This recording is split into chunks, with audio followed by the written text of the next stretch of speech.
Atenção! Imagens potencialmente chocantes. Trigger warning. Mas falando sério, hoje vamos conversar sobre Efésios, capítulo 2, versos 3 e 4, e sobre palavras e conceitos a qual não devemos dar voz. Sim, hoje eu vou dizer algumas coisas que talvez não seriam convenientes para o santuário. Ou talvez sim, que não seriam convenientes a um sermão, mas talvez sim.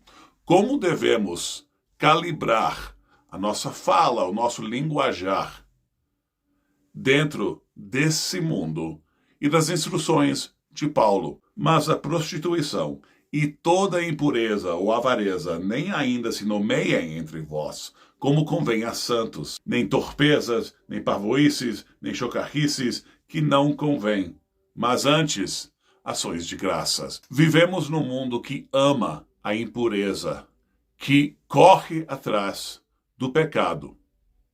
Agora mesmo estamos na época de carnaval e nós vemos como é o paganismo, especialmente triste, escondido debaixo de uma cobertura cristã. Os desejos da carne sendo gratificadas, a concupiscência liderando os nossos corações, levando os nossos corações atrás do pecado.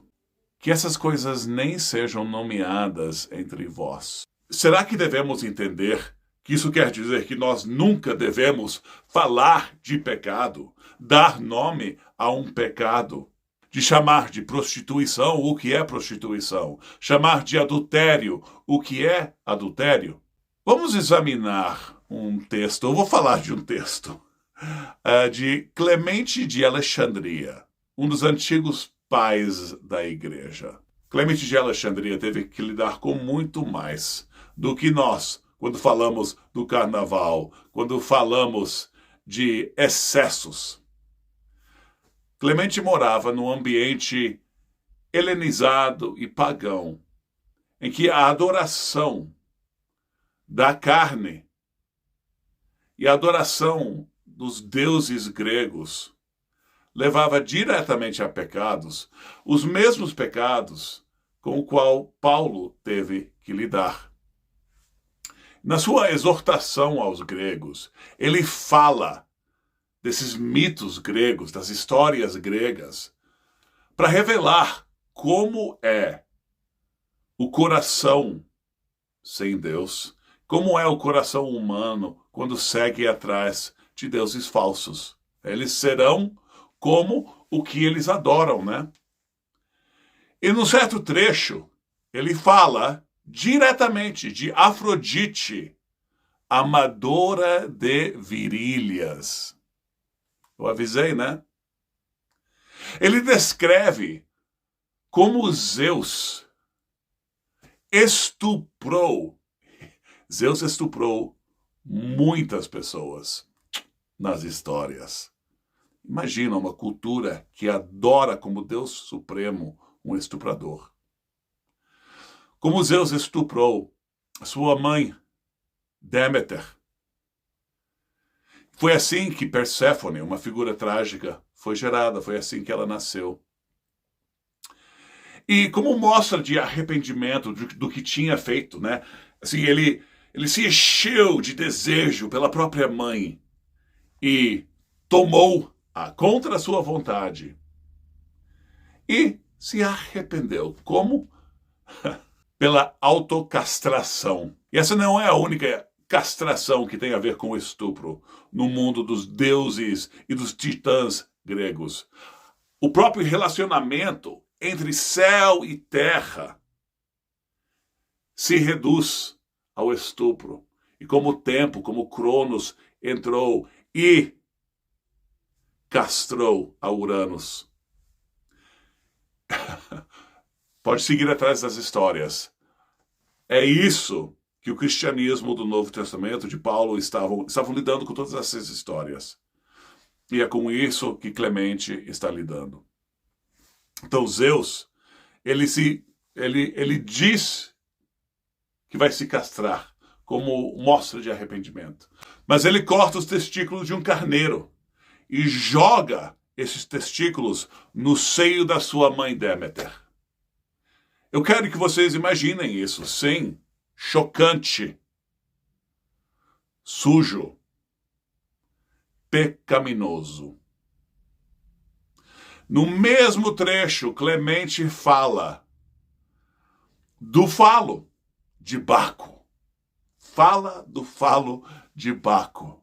E de como os gregos adoram a Afrodite, a Baco, a maneira em que esses deuses foram gerados. Olha, eles foram gerados.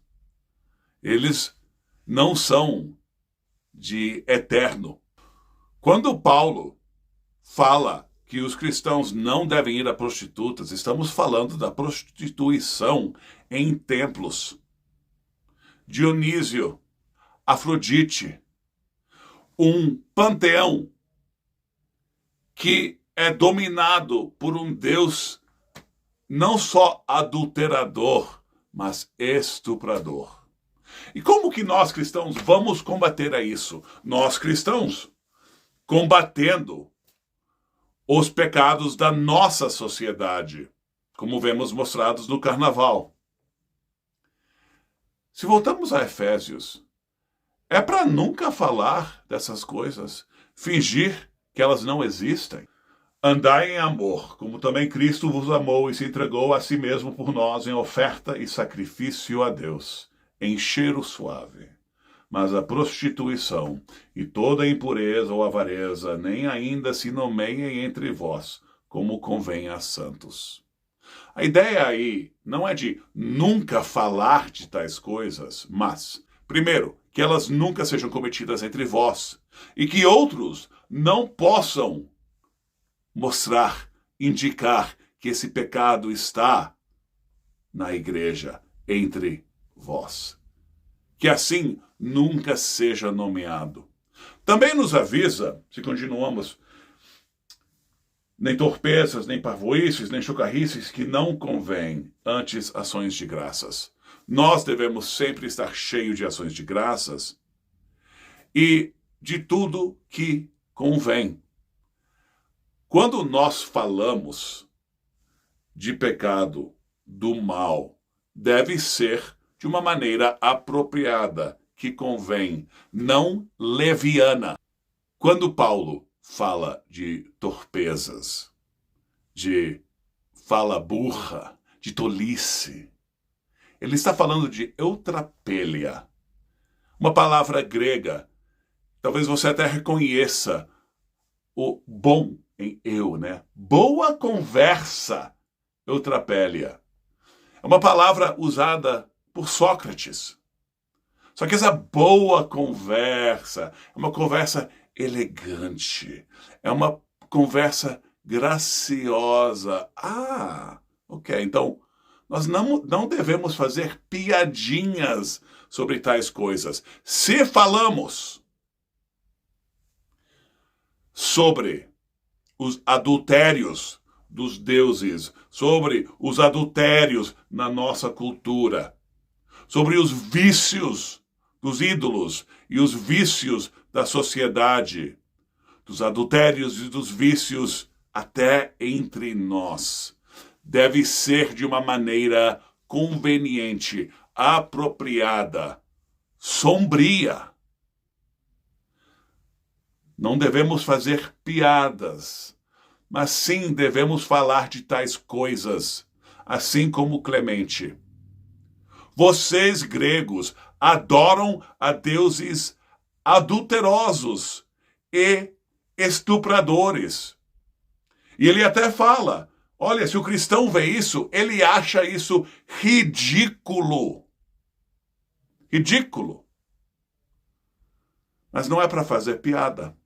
É para achar ridículo mesmo e mostrar como é ridículo. Evitemos eutrapelia em qualquer contexto. Não é que existimos sem um senso de humor. Não é isso. Mas sim que tudo o que falamos é vero, é belo, é bom. Tudo que falamos é poético. Tudo que falamos tenta louvar a Deus, glorificar a Deus e a colocar o homem no relacionamento apropriado com o seu Criador, com o seu Deus.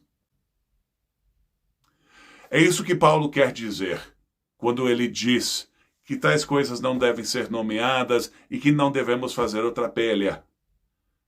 Que nós devemos ser sempre honestos e sinceros, tanto quando rindo quanto chorando.